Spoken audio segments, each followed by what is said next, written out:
March 26, 2017, Fourth Sunday of Lent. A reading from the first book of Samuel. The Lord said to Samuel, "Fill your horn with oil and be on your way. I am sending you to Jesse of Bethlehem, for I have chosen my king from among his sons." As Jesse and his sons came to the sacrifice, Samuel looked at Eliab and thought, "Surely the Lord's anointed is here before him." But the Lord said to Samuel, "Do not judge from his appearance or from his lofty stature, because I have rejected him. Not as man sees does God see, because man sees the appearance, but the Lord looks into the heart." In the same way, Jesse presented 7 sons before Samuel. But Samuel said to Jesse, "The Lord has not chosen any one of these." Then Samuel asked Jesse, "Are these all the sons you have?" Jesse replied, "There is still the youngest who is tending the sheep." Samuel said to Jesse, "Send for him. We will not begin the sacrificial banquet until he arrives here." Jesse sent and had the young man brought to them. He was ruddy, a youth handsome to behold and making a splendid appearance. The Lord said, "There, anoint him, for this is the one." Then Samuel, with the horn of oil in hand, anointed David in the presence of his brothers. And from that day on, the Spirit of the Lord rushed upon David. The word of the Lord.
reading from the letter of St. Paul to the Ephesians. Brothers and sisters, you were once darkness, but now you are light in the Lord. Live as children of light, for light produces every kind of goodness and righteousness and truth. Try to learn what is pleasing to the Lord. Take no part in the fruitless works of darkness. Rather, expose them, for it is shameful even to mention the things done by them in secret. But everything exposed by the light becomes visible, for everything that becomes visible is light. Therefore it says, "Awake, O sleeper, and arise from the dead, and Christ will give you light." The word of the Lord. A reading from the Holy Gospel according to John. As Jesus passed by, he saw a man blind from birth. His disciples asked him, "Rabbi, who sinned, this man or his parents, that he was born blind?" Jesus answered, "Neither he nor his parents sinned. It is so that the works of God might be made visible through him. We have to do the works of the one who sent me while it is day. Night is coming when no one can work. While I am in the world, I am the light of the world." When he had said this, he spat on the ground and made clay with the saliva, and smeared the clay on his eyes and said to him, "Go wash in the pool of Siloam," which means sent. So he went and washed, and came back able to see. His neighbors and those who had seen him earlier as a beggar said, "Isn't this the one who used to sit and beg?" Some said, "It is," but others said, "No, he just looks like him." He said, "I am." So they said to him, "How were your eyes opened?" He replied, "The man called Jesus made clay and anointed my eyes and told me, 'Go to Siloam and wash.' So I went there and washed and was able to see." And they said to him, "Where is he?" He said, "I don't know."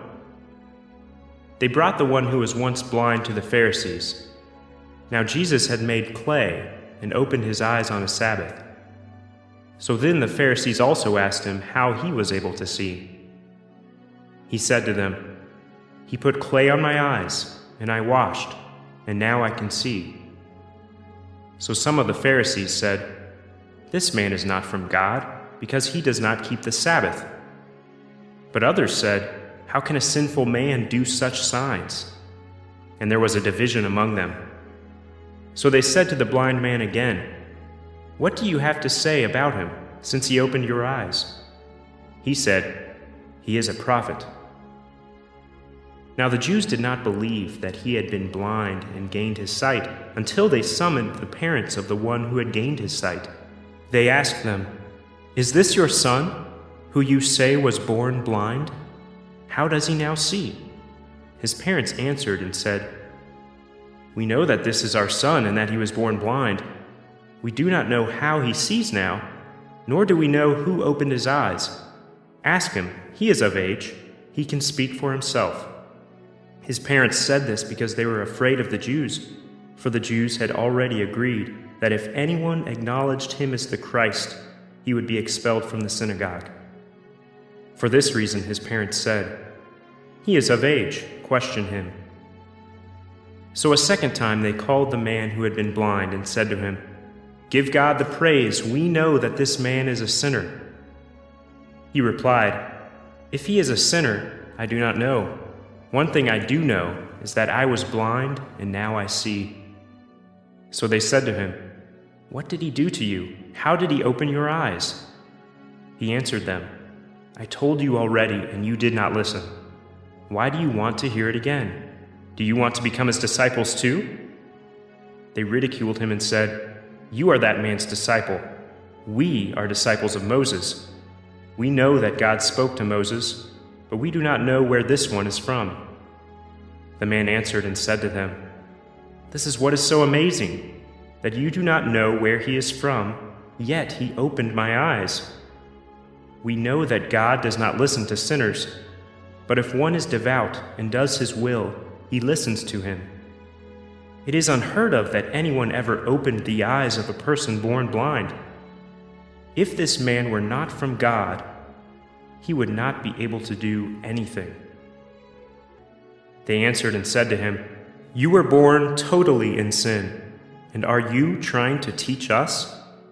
Then they threw him out. When Jesus heard that they had thrown him out, he found him and said, "Do you believe in the Son of Man?" He answered and said, "Who is he, sir, that I may believe in him?" Jesus said to him, "You have seen him. The one speaking with you is he." He said, "I do believe, Lord," and he worshipped him. Then Jesus said, "I came into this world for judgment, so that those who do not see might see, and those who do see might become blind." Some of the Pharisees who were with him heard this and said to him, "Surely we are not also blind, are we?" Jesus said to them, "If you were blind, you would have no sin. But now you are saying, 'We see,' so your sin remains." The Gospel of the Lord. March 26th, the fourth Sunday of Lent. The first reading comes from 1 Samuel 16, 1, 6-7, and 10-13. Samuel, who is the last of the judges, a great prophet, is told to go and anoint one of the sons of Jesse of Bethlehem as the new king. Saul was king in Israel, but he did what was displeasing in God's eyes, so he was rejected. And Saul's son was not going to inherit the kingdom. Rather, God was going to choose somebody charismatically, send his spirit upon that person, a person of his own choice. In fact, up to this time, that's how judges and kings were chosen, charismatically. Well, all of the sons of Jesse appear before Samuel, but none of them are found to be worthy of the anointing. Finally, David, who's a shepherd, comes, and he realizes that this is the one who's to be anointed, and he anoints him. God sees what's in the heart, not externally. The second reading is from Ephesians 5, 8-14. It speaks about how God is the light of the world. God brings light into our hearts, so we should live in the light. This is one of those very dualistic images that we find in the New Testament. The contradiction between light and darkness, life and death, love and hate, goodness and sin. That if we live in the light, we'll do deeds of the light. We won't be afraid for people to see what we're doing because we'll be transparent.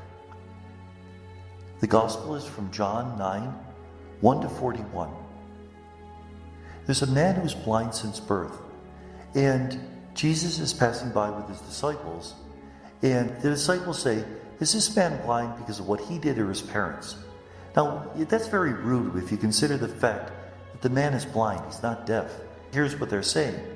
But they're simply quoting the wisdom of the Old Testament, that suffering comes as a punishment for sin. So somebody must have sinned if this man is blind. Jesus responds, it's so that the works of God can be displayed through him. Notice, before he actually heals the man physically, he's already healed him spiritually. You can see the smile on the man's face. The disciples said this man or his parents are sinners. Jesus says he's a manifestation of God's power. So he takes spit, makes a little mud, puts it on his eyes, and tells him to go to the pool of Siloam to wash.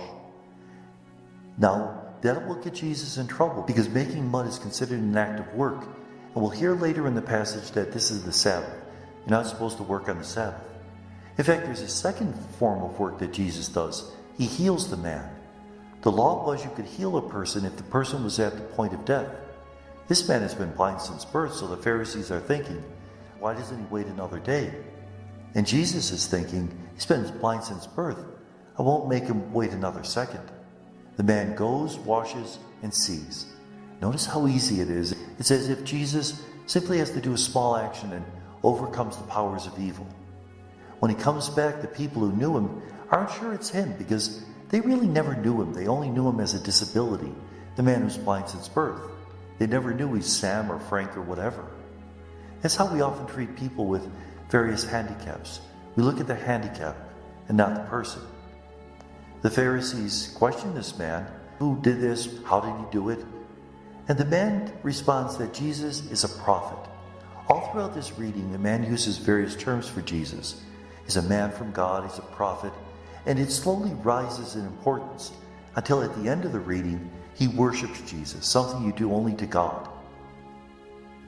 They call in the parents of the man who was blind, says, "Who did this?" Their response, "He's of age, ask him." They respond that way because they're afraid. There had been an agreement that anyone who said that Jesus was the Christ was to be thrown out of the synagogue. Now, what's interesting about this passage, that agreement only occurred about 83 AD, after the resurrection. So why is it in this passage? This passage is written at two levels. At the first level, there's a man physically blind, around 30 AD, who's healed by Jesus. But around 80 AD, there's a community that's spiritually blind, that is healed by Jesus, and gets in trouble with the Pharisees, the rabbis, who kick them out of the synagogue. And this is typical of the gospel. There's the story that happened, and there's a way to apply it to our life. Isn't that exactly what we do when we preach? We tell the story, we apply it to our life. And that's what we see in this passage. Who do the parents represent? Those Christians who were afraid to give witness to their faith. They hide their faith because they're afraid of being thrown out of the synagogue. Well, the man's called back, and when he's called back, he's told, "Give God the glory, this man's a sinner." And isn't that cynical? If a man's a sinner, you should be sorry for it rather than praising God. Man says, "I don't know, but I know no one's ever healed a man blind since birth, and he did it." Notice this man, who has no formal education, he's been blind since birth, is able to outsmart the Pharisees, who have great learning. Wisdom is greater than learning. Jesus encounters the man, says, "Do you believe in the Son of Man?" His response, "Who is he, sir, that I might believe in him?" Notice, who is he, sir? In Greek, sir is Kyrie.